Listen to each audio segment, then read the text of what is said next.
Cet après-midi, nous allons faire un voyage qui va nous mener de l'Arabie Saoudite en passant par le Liban et nous terminons par la Sardaigne.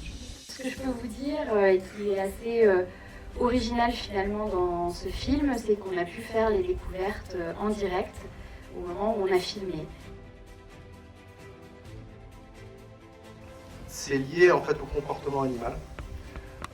On s'est aperçu que les gazelles, comme d'ailleurs certaines autres espèces animales, ont tendance à suivre les lignes.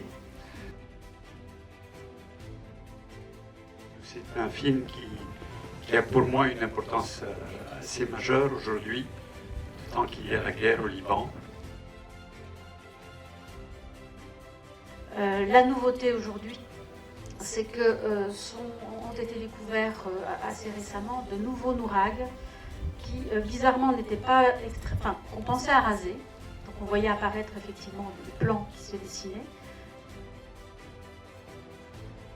Tout ça est vraisemblable, mais ça reste une hypothèse. Donc on va laisser ça de manière stylisée pour bien montrer que c'est la façon dont nous on représente la chose. Ça raconte aussi une autre histoire de l'égyptologie qu'on connaît un peu moins bien que celle des pharaons.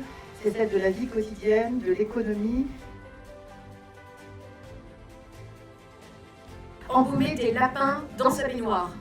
Donc en fait, elle vous parle d'expérience. C'est vraiment ça qui montre à quel point on est face à des très bons archéologues, c'est quand ils donnent leur corps à la science.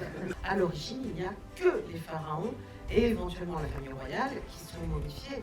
Le peuple, le commun des mortels, n'est pas momifié. Les documentaires que nous réalisons sont conçus comme des rapports de fouilles permettant aux spectateurs de suivre l'évolution des travaux dans les différents secteurs du Ramesséum.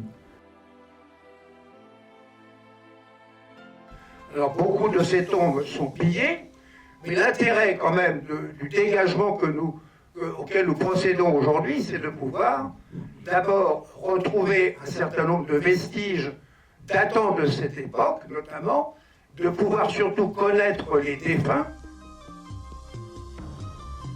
Donc bonne soirée, bonne nuit, à demain matin pour les plus courageux d'entre vous.